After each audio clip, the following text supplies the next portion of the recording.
Due to the nature of this video, I need to give out a disclaimer. It's being recorded Thursday evening, March 18th.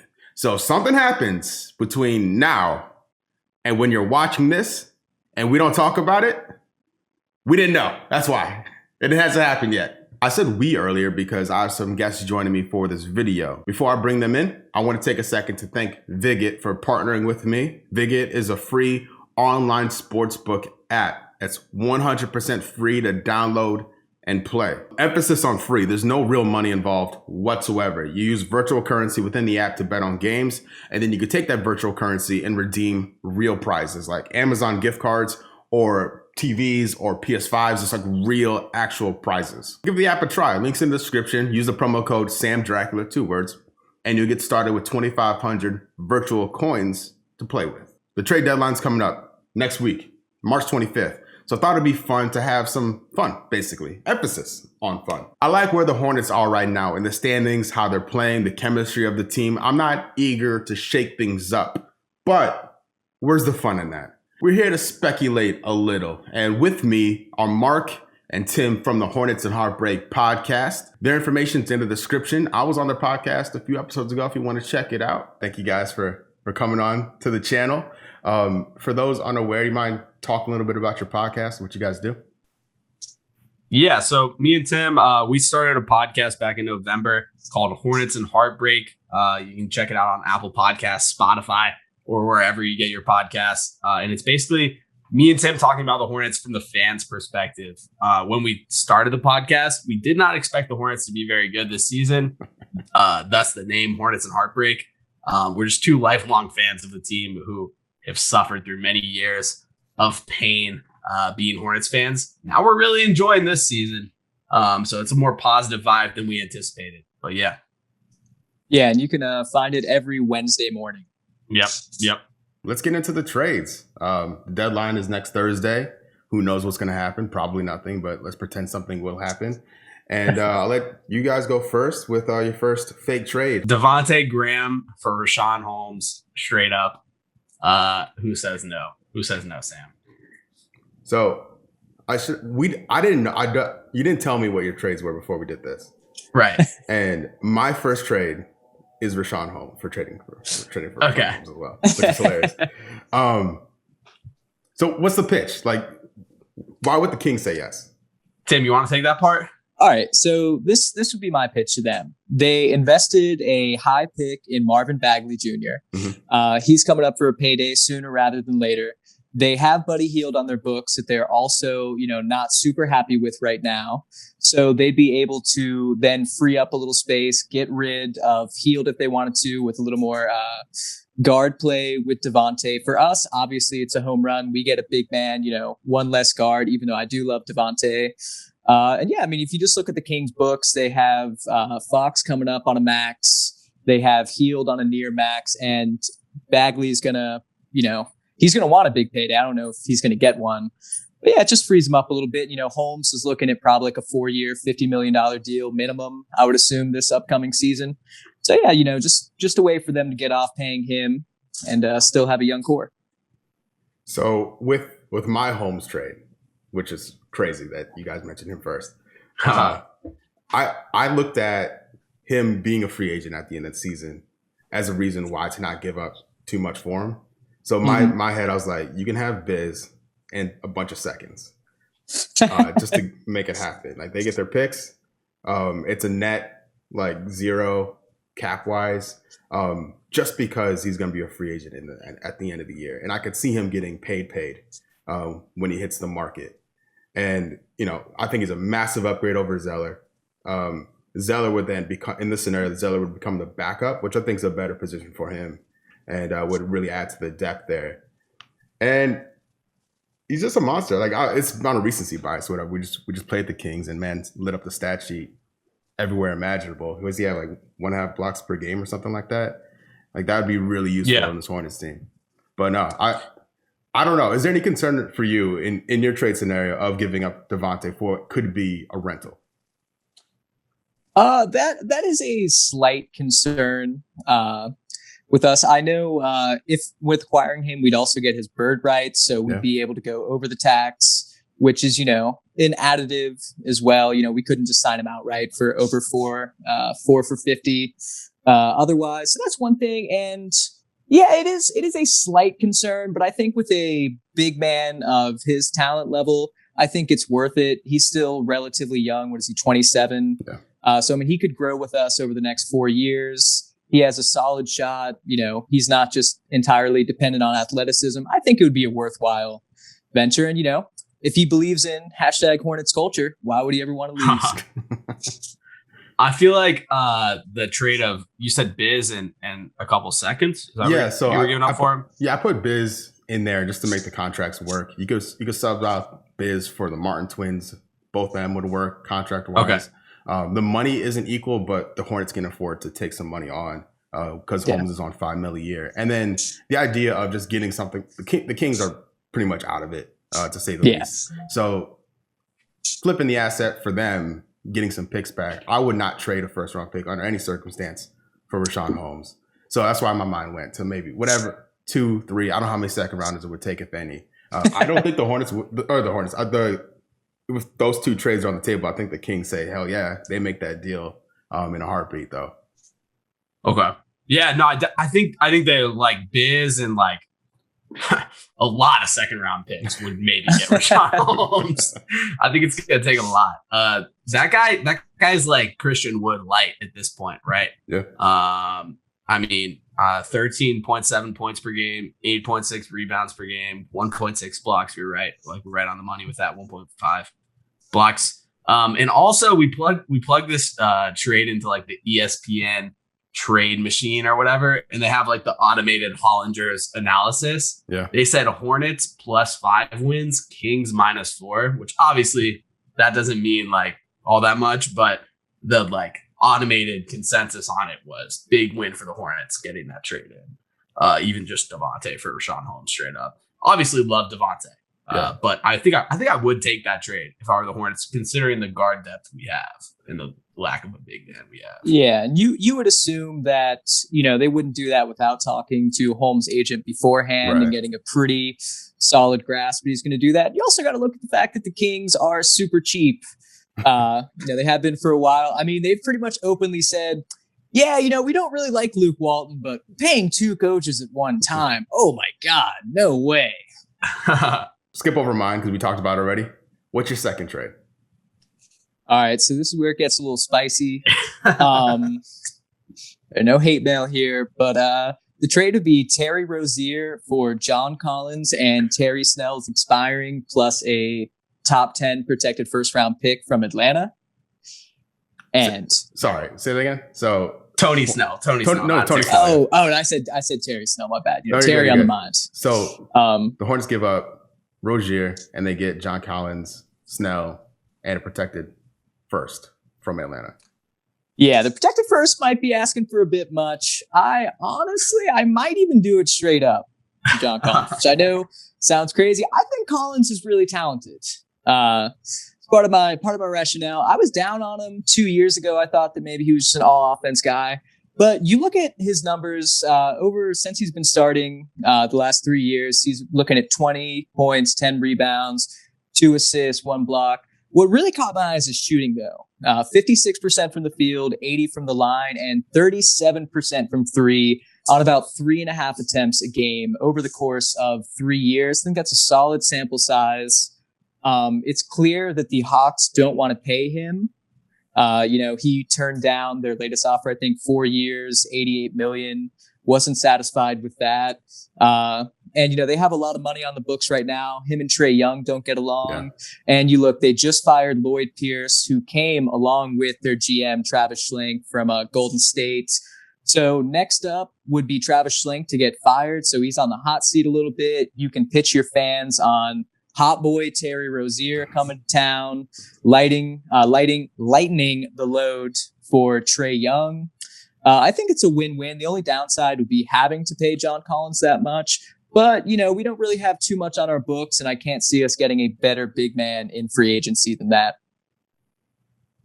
Okay. So what's the 5 then at that point? Would you have Collins be, like, would he take PJ's spot? Would PJ slide to the 5? To center? Or what are you thinking? Yeah, I would probably still spot Zeller the first 6 minutes. We're kind of doing the detente with both teams starting a traditional big. Mm-hmm. But yeah, I think that Collins, his best position would be at the 5. He does have his defensive limitations. But man, you think of an offensive lineup with LaMelo, Graham, Hayward, and like PJ and Collins. I mean, you're looking at probably like 120 points per 100 possessions at that point. That's a monster lineup. It helps LaMelo out, finally having a big that can finish in the pick and roll and the pick and pop.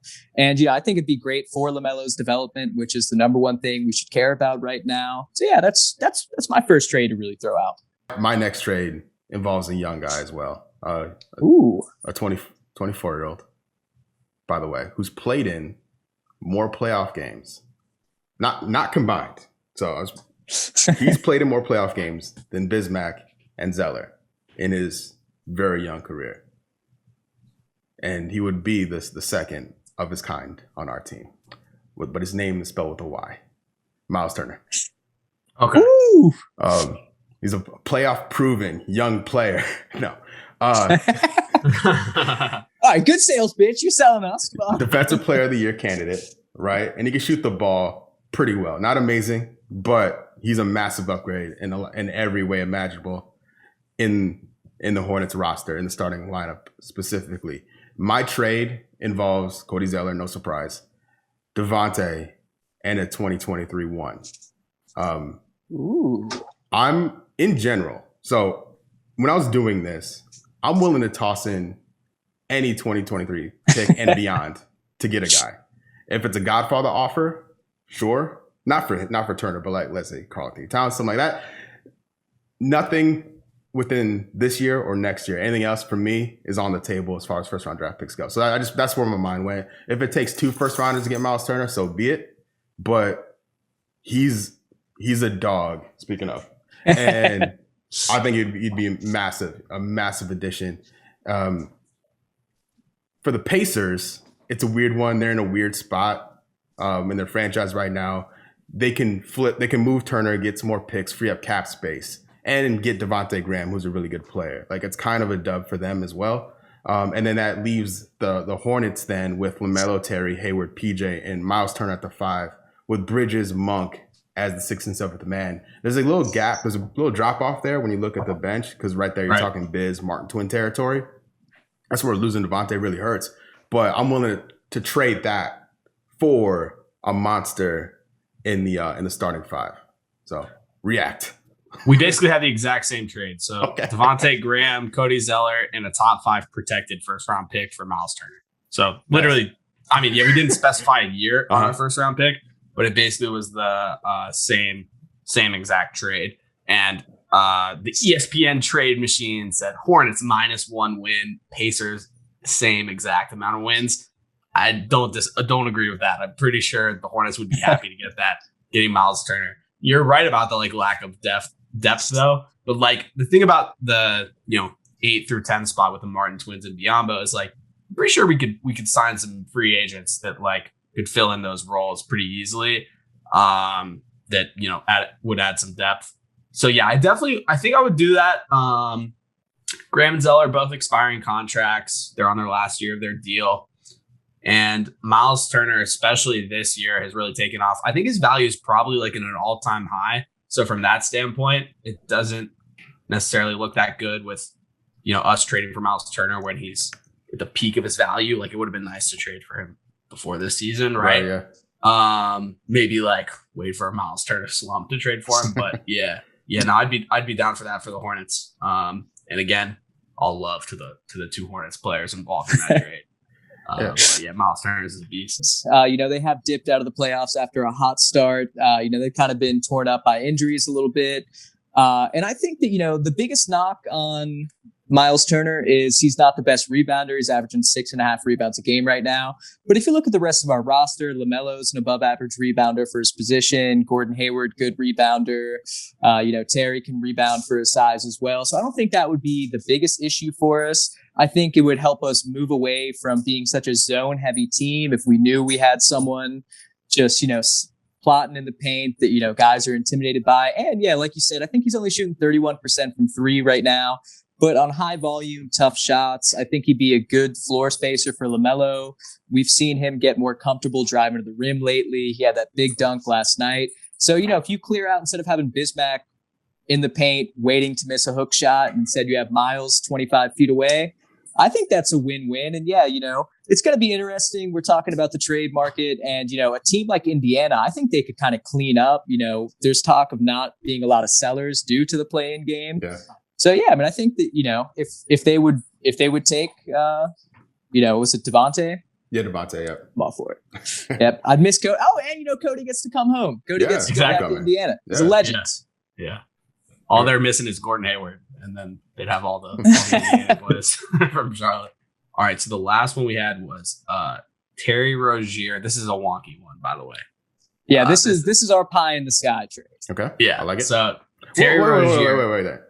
What's up? If yours is if yours the pie in the sky one, let me get mine off then. Let's get it off. Because mine is not exciting whatsoever. So it's just a different part of the floor to address that I think needs to be addressed. And we're going back to Sacramento. Harrison Barnes. Ooh. This comes from flashbacks of Hayward being hurt this season and seeing Caleb Martin in the starting five and Jalen McDaniels in the starting five. I don't like that. Those guys can bring stuff to the team. If Hayward's out, that's a huge drop off. So fortifying that position and kind of going all in on the small ball tactic could be interesting. I was sick of looking at centers also. So Harrison Barnes, he's on $22 million a year. His contract declines the next 2 years as well. So that's a plus. In order to get him, in my proposal, Cody Zeller, shocker, Caleb Martin, and Jalen McDaniels to make the money work. And I assume the Kings would want to pick. So I give up a 2023 top 10 protected first round pick for Harrison Barnes. Because we'd be going all in on the small ball thing. Because his contract does decline, there's opportunity to flip that later on as well for more assets if things aren't going well. Barnes has won stuff in the league. He'll strengthen the small forward position. Kings free up cap space in the process and get a pick or two, let's say.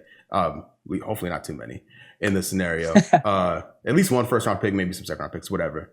And the Hornets then can then roll out a five of LaMelo, Terry, Hayward, Barnes at the 4, and PJ at the 5. Bridges, Monk, Devontae off the bench. Let's just go all in with the quickness and just really cause. Hopefully, this is really, I don't know if I'm gassing Harrison Barnes up too much here, but really go all in with a floor spacing kind of lineup. Because this year, he's having a really nice season, Harrison Barnes. 16 points a game, 6 rebounds, 3.5 assists, well above his career averages. He's shooting the ball 50% from the floor, 37% from three. That looks pretty all right to me. And in a role where he's playing either small ball 4 or the first man off the bench at the small forward spot, I'm kind of here for it. So what do you think? What do you think about Harrison Barnes? And then what do you think about trading Zeller and some other guys and maybe a pick or two for Harrison Barnes? Am I crazy? Basically is what I'm asking you. React. No, I'm all in on that. Yeah, I think that's a very good trade. I think you don't want to give up too many picks. I think you set the bar right, like one pick. Yeah. So my screenshot is specifically as a top 10 protected 2023 first round pick is what I have in my screenshot. So if that's the trade, so you'd be cool with a future, maybe a top. I don't like for the Kings. It's purely getting a pick and cutting loose the contract. The players really are just secondary, just trying to make the contracts match up. No, I can see the Kings going full rebuild here. I mean, nothing's working for them right now. So this is the second trade that we have involved with the Kings. Mm-hmm. I think they probably would not want a top 10 protection on it. I think that would be a arguing point from the Kings perspective. I think we would probably have to settle on not having that included. Yeah. Maybe to get Harrison Barnes or something like that. I don't know. Something to sweeten it up. Yeah. I agree. Overall, I like it a lot. Yeah, I would love him as a small ball 4. I think that'd be an upgrade. We were talking about, that means less minutes for the Martins. I think, we're all winners there. Bring the UNC kid back home. Like you said, he is having a great season. And I saw that Trevor Ariza just got the record for most times being traded with 11. And, Jeff Green is breathing right up his neck. And it seems like Barnes is next, man. And like Thaddeus Young, there are just these dudes like the 3s, 4s, Robert Covington. They just get traded every offseason. They're maybe better in theory than they are in practice. But yeah, man, I would love to have Barnes, especially for the stretch run. I'm not really worried about his deal. I think we'd be able to trade him again next season, the Jeff Green Memoriam. I'm all in on it. I think our offense would be great. That'd make us a little more exciting in the first round. Yeah, I'm all here for it. I think the Kings would do it. What do they have going on? The last one's a lot, so you gotta focus up on these players. So Terry Rozier, Cody Zeller, Miles Bridges, future first round pick for Shea Gilgeous-Alexander and Al Horford. That's it. SGA playing alongside LaMelo was the big motivating factor for this one. And we have a friend who has said from basically the beginning of the draft, SGA is going to be better than Zion Williams. And he's really high on SGA. He is a sick man. But SGA is balling out this year. He's a future all-star, 100%. So that backcourt of SGA and LaMelo as, the future would be the idea behind it. And Al Horford also is not not just a throw-in. That's a veteran center who can help us win now. And I think that would just help them really just crater into that tank. Yeah. Without those two dudes, I mean, maybe they're catching 2 wins the rest of the season. Depends on how big of a Darius Baisley you guys are. And I think that SGA would be, perfect next to LaMelo. That's a big backcourt. SGA has shown that even as the number 1 guy, he's extremely efficient. I think he's averaging 24 points on 15 shot attempts a game, not including free throws. He's extremely efficient, not ball dominant, like Trae Young is. Do I think they would do it? Probably not. Do I hope they would do it? Yeah, absolutely. I mean, if you put some picks, Thunder like some picks. You put anybody in the deal, and they'll take some picks and half. You said Bridges? Did you put Bridges in there? Okay, yeah, we did. Then I like the narrative, the callback. They got traded for each other on draft day, right? True. The Clippers drafted him. Honestly, if it wasn't for the Hornets, Paul George wouldn't be a Clipper if you really think about it, because SGA was traded for him. True. Or maybe Kawhi wouldn't be a Clipper either. He'd probably be a Laker. So one more time. Zeller, Bridges. You say Terry too? Yeah. All right. And what else? A first round pick. So that leaves the Hornets then. So you have LaMelo, SGA, PJ, Zeller.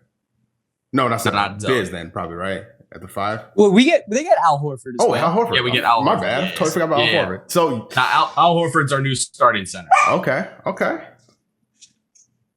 It's the weirdest one we could come up with. It's a lot of stuff, right? That's a crazy trade. I like it though. Yeah, I think the Hornets are probably although it's sad to give up on Terry Rozier and Miles Bridges, I think objectively, if we're stepping away from our Hornets fandom, we'd probably win that trade because of SGA's future potential. And then Al Horford would immediately be one of the better players on our team also. Yeah, he's having a nice year, a nice little comeback year. Leaving Philly like that. He going to Oklahoma City. Then we get the typical offseason discussion of best backcourt. It's then we got that held down for the next 5 to 7 years. Everyone's going to be talking about us. Forget that. It never hurts. Yeah, that'd be fire. I'm with you. It would be sad. It would be sad to see, particularly Terry Rozier and Miles Bridges go. So as a Hornets fan, I'm cringing at that thought. But yeah, you gotta at some point, I feel just be objective about it. And SGA's that dude has a lot of value right now. Yeah, I really in the NBA. I really like that backcourt. Yeah. Because Horford's contract extends to next year, right? It's this year, next year for him. It's next year, and I think next year is only 13 million of the 30 million is guaranteed. Okay. All right. So, I'm mad at it. Not mad about it. Not mad at all. Horford was on my list of just guys I was coming up with trades for. along with Karl Anthony Towns and Vucevic. So we'll see. We'll see what happens with it. Do you see any scenario where the Hornets add anyone before March 25th? I mean, it's possible, but yeah, like I just feel like Mitch isn't the kind of guy who's gonna like make some huge trade here. It's also like the team's doing so well that to make like a dubious trade, which is, you know, what it requires unless you're fleecing somebody, like something that is a little bit iffy would bring a lot of scrutiny to him immediately. Like if the team's doing worse after that, then automatically it's people are questioning that trade. I feel like it would take like a very clear victory to like mess up what we have going on at this point. I don't see like a big, like some of these trades we're throwing out here is like, oh, none of these are happening. None. Yeah. For anyone, you know, just anyone to comment, anyone think about leaving a spicy comment in the thing. Don't. We're just having fun here. Yeah. Relax. Everyone chill. But, yeah. Yes. Sam edited out the LaMelo trade talk. It was fine. I just dubbed in Devontae. Every time you say LaMelo, I just put Devontae in it. Oh my God. Hornets are in 5th place in the Eastern Conference as is, with no roster changes. Where do you see them finishing? And if you see them making the playoffs, how do you think they do? All right, next 13 games, I think 11 or 10 of them are on the road. 11 of them are on the road. So this stretch is going to be super important. Or I guess it's next 12 games because we just played the Nuggets last night. So it's next 12 games, 10 of them are on the road. And that's going to be a big stretch for sort of like when we come out of that, I'm going to make like a more accurate prediction of where we finish. Because like we could go on a massive losing streak here. We play the Lakers tonight and then the Clippers on Saturday. Yeah. And then the Spurs. Like it could get a little bit darker pretty quickly here. But if we're able to make it out of this like roughly 500, then yeah, I think we'd be the 6th seed. 5 seed's tough, but I think 6th seed is where I would project us 6 or 7. That's what my final verdict would be. Yeah, I think high end 6, you know, maybe high end 5 since, you know, the Celtics are complete frauds and cowards and they're not a real contender. We could maybe pass them. But yeah, I see us realistically, you know, 7 seeds, worst case scenario play in. And then, you know, LaMelo hits a game winner and we just ride into the playoffs and beat the Nets. I mean, that's probably what's going to happen. I appreciate you guys hopping on and talking trades with me. Hornets and Heartbreak, available everywhere. All the platforms you could think of. Link to their show page in the description if you want to check them out. And yeah, if you want to say goodbye to the people, we'll get out of here. All right. Yeah. See you, everybody. Thanks for having us on, Sam. Appreciate it. Yeah, Sam, it was a blast, man. This is a lot of fun.